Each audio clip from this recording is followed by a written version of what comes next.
I think climate change is real the same way I think spring and summer and fall is real. It's a hoax. It's about control. I've just been trying to push the agenda of the Democrats. Climate change. Climate change. Climate change. Climate change. Thoughts on climate change? It's bullshit.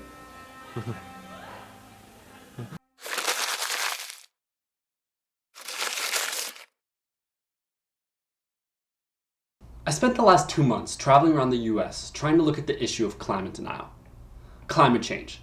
It's that thing on the news with the carbon dioxide and the polar bears and the 97% of climate scientists who say it's happening. Shh. Yeah, I get it. You know about it, you've heard about it, and you don't need another reminder. However, for a large portion of our country, climate change isn't a reality at all. Almost half of Americans don't believe that humans are causing warming. That puts us second to last amongst all nations in the world. My question was, why are we so behind on this issue? What is keeping us in this state of denial? And is it possible to change people's minds? Over 2 months, I traveled to 10 states. I talked to hundreds of people. But we're protesting everyone. I went viral on TikTok. I sang Highway to Hell with a country band. I competed in a strawberry eating contest. I went to a Trump rally.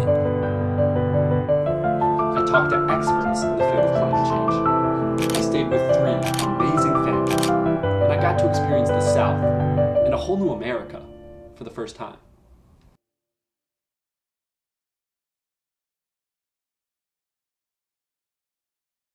Part of the inspiration for this film was actually my relationship with my dad.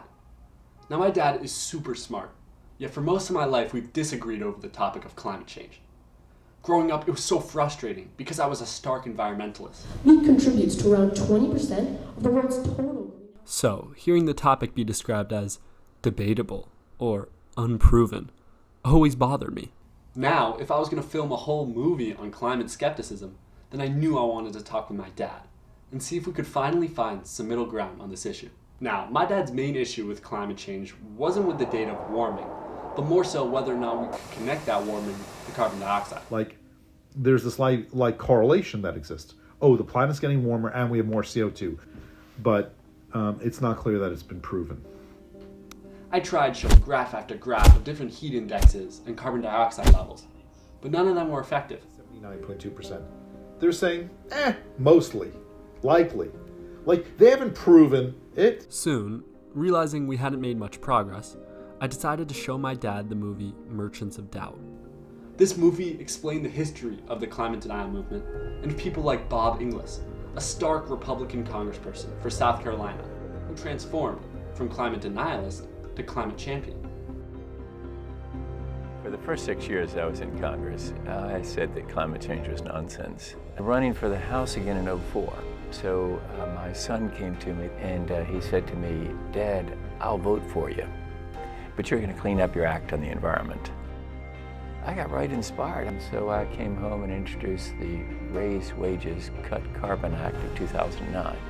I believe Mr. Inglis's narrative had an effect on my dad because he connected to him. Had a 93 American Conservative Union rating, 100% Christian Coalition, 100% Instead National of an Right to unfamiliar Life, A with the scientist or NRA. left-wing politician, Mr. Inglis was a right-wing, free market supporter who saw capitalism as the solution to global warming.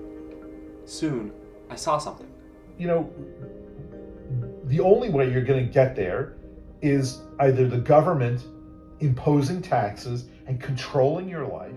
Underneath my dad's skepticism of the causation of warming was a fear that the government would use climate change to influence our lives. And this fear is not abnormal, but one of the biggest factors leading to climate skepticism. I talked to Dr. John Cook, a researcher at the University of Melbourne, to learn more.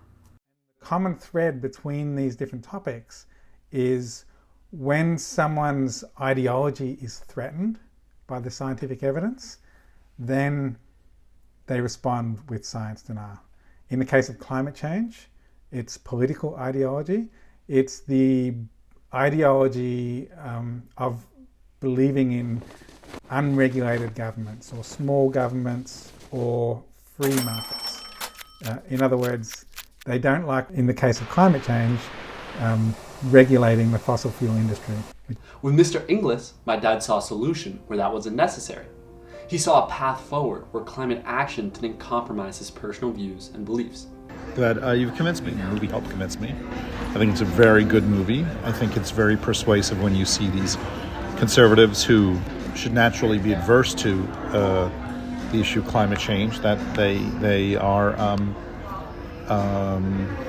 now believing that climate change is man-made. After my dad, I went down south to begin my second road trip. I started my journey with a super kind family in Dunlap, Tennessee. Here I worked on a farm, rode some horses, and cleaned up poop. A ton of frickin' poop. In Tennessee, I also met Bob, a retired mechanical teacher who had also worked in nuclear plants. Bob and I talked about a range of subjects, including his time serving in Vietnam, The Viet Cong was extorting them so bad. his mule Joe, Sit down, just drop the reins, and that's called ground time. and of course, climate change. Now, Bob had noticed major shifts in the weather over his life. Part of September, or the first week of October, that's when it got below freezing. Yeah. And a lot of times it never got above freezing until the latter part of March or 1st of April. But within the last 10 years, it's gradually got where we are now, and you can just, the seasons are just screwed up. You know, you don't know what it's going to do. However, in terms of connecting that warming to fossil fuels, cars, and livestock, he was less than convinced. See, automobiles used to be the big curse. Well, that's bullshit. All these crackpot left-wing radicals that wants to put down all the horses and cows. Now you're going to get into steaks. People ain't going to put up that. Yeah. Bob's detailed memory of past weather changes confused me. How does one acknowledge the changing earth around them, but not the reason why? This question led me away from Tennessee and into Cameron Parish, an area in southwest Louisiana that has just been decimated by extreme hurricanes and rising seas. So much rising, in fact, that as I drove out there I got lost and found myself surrounded by water. I fucked up. I went to the wrong place, so now there's no road. Cameron has already lost 90% of its population due to people moving away. And driving through is pretty emotional. A lot of water everywhere around. A lot of the houses are on stilts, and they're under construction, I guess. Because these past hurricanes have just wiped out this place. This kind of feels like the first time I've really seen the impacts of climate change up close and in my own eyes. Now, hurricanes of course occurred before global warming, but the continual onslaught of Rita, Ike, Laura, and Delta that hit Cameron is not normal weather. It's just not. What was crazier than the destruction from global warming, though, were people's actual views on it. Does the term, or topic of climate change ever come up around here? What are people's thoughts on it? Yeah, I don't really hear too much of it. Yeah. Yeah, climate change, I've really been good. What have you heard about it? That's it. But Not really much. Really? No. Yeah. Have you seen anything No. about it? Really? Okay. An entire community had been ravished by a changing climate, and not many people believed in it. Something that people did believe in, though, was the new oil refinery that was about to get built. The natural gas plant expanding would help us tremendously. In the long run, it's going to help the economy. And honestly, I'm excited about the LNGs coming to Cameron because we need it. Yeah. Bringing some type of life back to Cameron. Yeah. I was astounded. A community devastated by climate change, a problem created from fossil fuels and natural gas, wanted nothing more than to put an oil refinery on their land. Environmental catastrophe was destroying the area of Cameron. But sadly, the community's brightest spark of hope was contained inside the very problem causing their despair.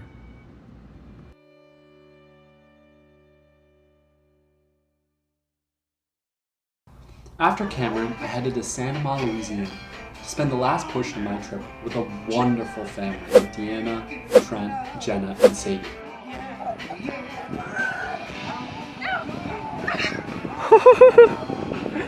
This was definitely not New York City. Sanama revolved around country music, hunting, and barbecue. I'm surprised I didn't get kicked out of the house when I told Trent I was vegetarian. And it was also located in Cancer Alley, an 85-mile strip of land where chemical plants pollute toxic waste products that local communities are forced to ingest. The rate of cancer in some areas here are 50 times higher than the national average. Everyone I met there knew someone who'd gotten affected. I mean, a lot of people do get cancer around here. Who seem to have prostate cancer. I could think of 3 or 4 guys in the same department almost. And my host mom, Deanna, was recovering from breast cancer herself. It seems like a lot. Since I've got diagnosed, 2 other people within my community circle have got diagnosed. And one of the girls is 32, I guess. Wow. Yet, for many people, they either thought that the issue was overblown or that the plants didn't cause cancer at all. Stuff. Do you think that's true? I don't think that's true. Yeah.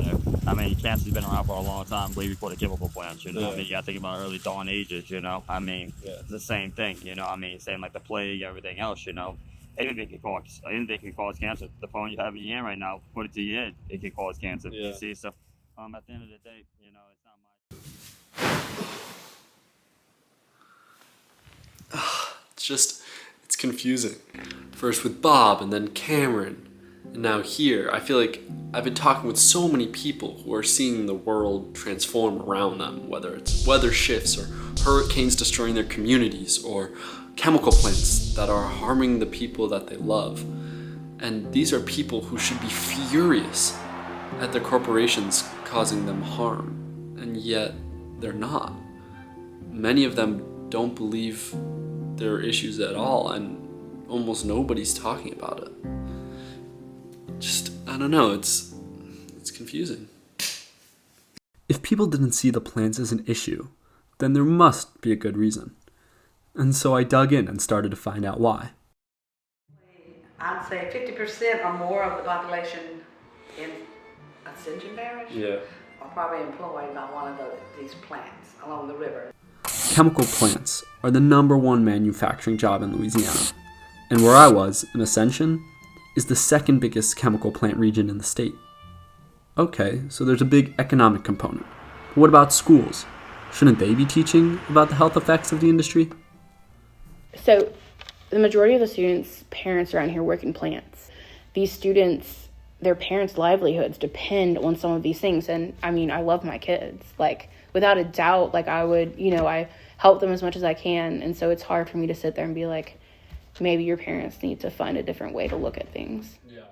And if the economy and education weren't enough, then let's throw in the Mac Daddy issue. At this point, the chemical plants have been interwoven into the identity of what it means to live in Sanama.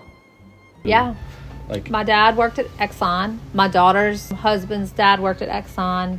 Laverne worked at Shell. My son worked at the chemical plants for a couple years. They're enjoying their boats and their four-wheelers and their camps, and they're going fishing, they're going hunting, they're being with their family.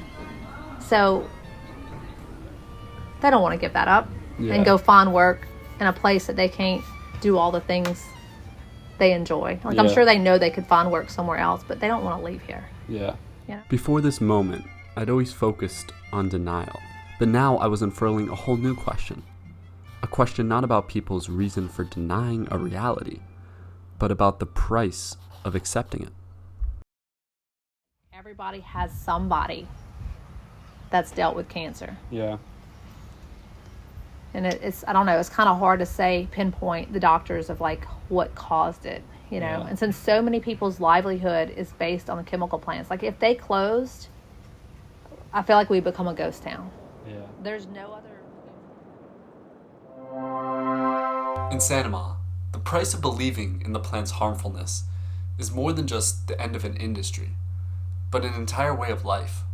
And over 2 months, I saw how this idea of belief costing something was applicable to more than just a chemical issue, but also climate change. Whether it was hurting people's political ideology, economic opportunity, or cultural ties, the price of believing in the effects of climate change and the solutions we need to enact to address it were just too high to pay. Many think the reason that we don't all agree on these issues is because Democrats and Republicans are so different. But really, we're all pretty similar.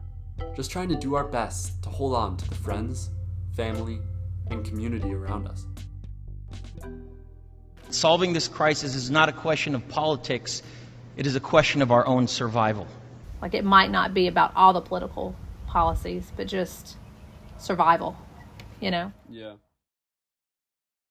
So, what do we do now? We won't be able to move forward unless we're all unified to address this issue. And over these 2 months, it's been evident that what's holding our country back from accepting climate change is not a gap in scientific information, but more so, a solution to this problem that is worth believing in. So, the real question is, how can we find a solution that the American people can afford to accept? What? Why are you looking at me? You think I know? I can barely grow facial hair. Much less solve climate change. No, I talked to someone who knows a whole heck of a lot more than I do. Hello, Mr. Inglis. Hello, Ben. So you know the Conservative Party better than maybe anyone. So how can we develop a solution for climate change that wouldn't only work, but also one that Republicans could get behind? In our dreams, what we do is eliminate all the subsidies for all the fuels, and then just bring accountability for the side effects of burning fossil fuels. And so for real conservative people, that's sort of exciting. They say, oh yeah, you mean we're going to eliminate EV subsidies? Yeah, okay, let's do that. You want to eliminate subsidies for wind and solar? Fine, let's do that. You want to eliminate the biggest subsidy of them all, which is being able to belch and burn into the trash dump of the sky without paying for the damages you're causing there? Oh, now you're talking about the biggest subsidy of them all. It's pretty simple when you think about it. No more subsidies, no more regulation, no more letting fossil fuel companies pollute without a cost. A carbon tax allows for a free market. Yes, the open competitive market that merely just holds corporations accountable for the harms that they cause. We think it's rock solid conservatism, and there's a real message to be spread, right of center. So there you have it. If we can shift this conversation away from draconian regulation and into a free market system with a carbon tax to hold fossil fuel companies accountable, then we can begin to shift this issue of climate change to one where every American can get on board. Now, I know what you're thinking. That's it? That's all you're gonna give us, Ben? No grand solution where we stop emitting and suck all the carbon out of the atmosphere and then get tucked into bed and get read a bedtime story? No, sadly not. I wish I could be like every other climate change film and could give you some fairy tale ending where we fix this problem and walk away stronger. But that's just not gonna happen. Our Earth will warm. People will die. Civilization will suffer. But here's the thing. Warming is not a yes or a no. There are degrees to planetary shifts, and those degrees can be the difference of millions of lives. Every 1/10 of a degree matters. Of Earth's population will be exposed to deadly heat waves at least once every 5 years. 0.5 degrees more, and that number jumps to 37%. So what I'm proposing is not an idealistic solution where we immediately transition our civilization to be net zero, but a realistic one that could actually be implemented. It'd be pretty much impossible to just flip a switch and get rid of all fossil fuels. However, if we instead focus on the carbon tax, then there's a shot at limiting the warming and giving us the best opportunity to adapt to this hotter and harsher environment. Now, I'll admit, carbon tax legislation has been tried before and it hasn't passed. Motion is not agreed to. But I don't think that should stop us from trying. With people like Bob Inglis and a growing group of conservatives who are bringing this issue to the front and center of the Republican Party, there's a real opportunity to sway the minds of individuals all across the country, and thus finally begin to take some meaningful action on this issue.